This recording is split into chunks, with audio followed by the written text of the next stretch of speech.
After all this, I didn't think. It's too late. The chemicals in this fast food were working their magic on the boy. He ate this meal, actually 2 meals, like he was possessed. To me, it was disappointing, but to force the issue would likely backfire. He was free to make his own decisions.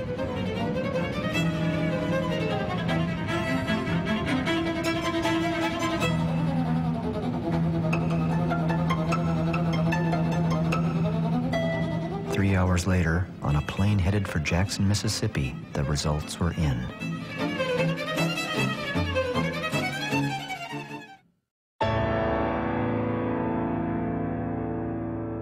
In Jackson, Mississippi, the boy met up with an incredible family of photographers, the Blaylocks.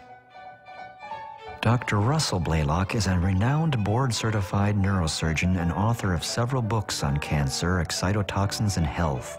It is here where Garrett reoriented himself to a healthy snack, but unbeknownst to the lad, I had a little test planned. The mass consumption of this excitotoxin substance in the food is interfering with people's ability to think and remember and use language, so that our children no longer have the capacity that their parents had. And I think this is getting compounded because there are more and more foods with multiple forms of these excitotoxins, 4, 5, 6 in a single food, so that our children, and small children in particular, are consuming such large amounts. It interferes with the development of the brain as well as destroying these connections between the brain cells.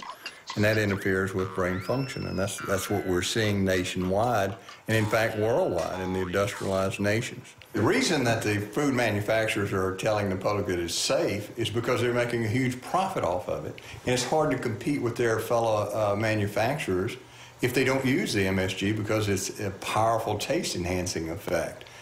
So they just tend to ignore all of this research, even though it's literally thousands of studies, and the studies keep growing, proving beyond any doubt in the reasonable mind that in fact this is harming people's brains.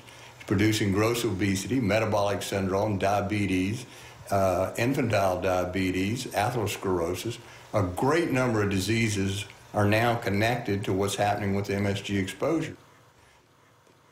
Chips were delivered to the table that were laden with MSG. And one of the things that people don't understand, this can be a silent toxicity. That is, they don't even know it's occurring. A lot of people will tell me, well, I don't react. I don't have these symptoms of nausea and vomiting and headaches. Well, a lot of people that are exposed to MSG will not have these symptoms, but they get the same damage. And this occurs over a very long period of time, decades.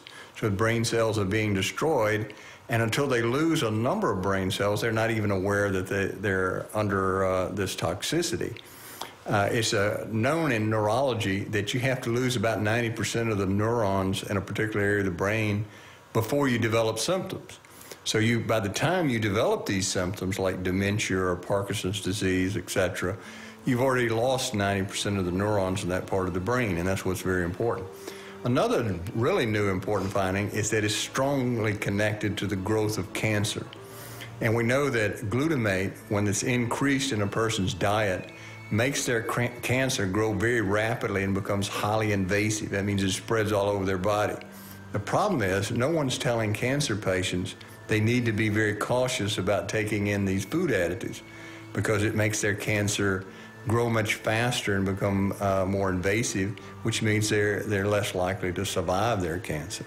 Garrett never did eat any of those chips. He wants all the brain cells he has. The number of food products that contain MSG but don't actually label it as such is now almost infinite. The only way to avoid this is to buy organic products and whole foods. What the boy also discovered was that this was further confirmation of Gerson's discoveries 80 years earlier. In order to provide a balanced report on the subject of processed foods, the boy then flew from Jackson, Mississippi to Omaha, Nebraska, with the hopes of interviewing a ConAgra Foods public relations representative. After several phone calls and a faxed message, he thought there was reason to be optimistic, but he was wrong. No one at this huge facility would speak. It was confusing and disturbing to the boy temporarily.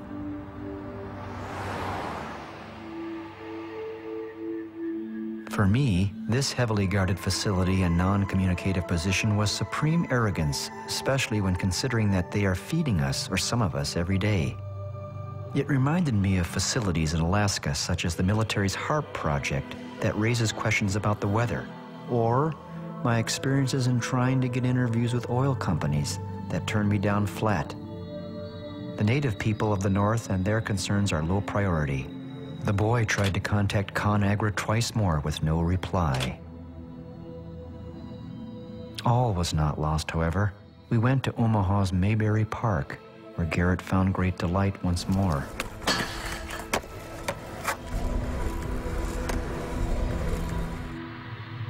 We have to go back to Hippocrates. He said, first of all, do no harm. Well, every single drug does harm.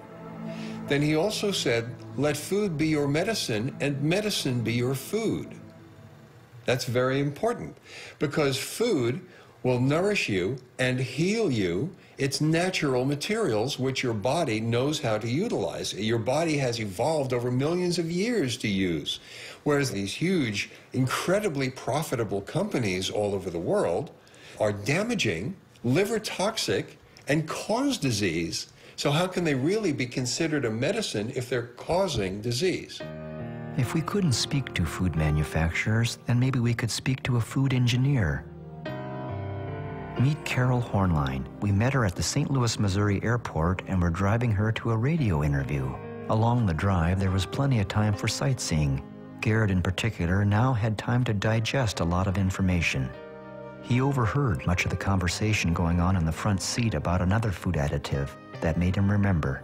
In 1974, I petitioned the commissioner of FDA about some evidence I had found pertaining to aspartame causing brain lesions. But despite all warnings, the former head of GD Searle, Donald Rumsfeld, forced it into the food market anyway.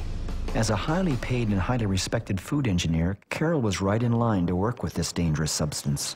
It wasn't long before she was riddled with tumors from her pituitary gland to her ovaries. She ballooned in weight and continues to have health problems. Carol will never be the same again. She no longer wants to work as a food engineer because, quote, I can't work at a place where I'm knowingly poisoning people.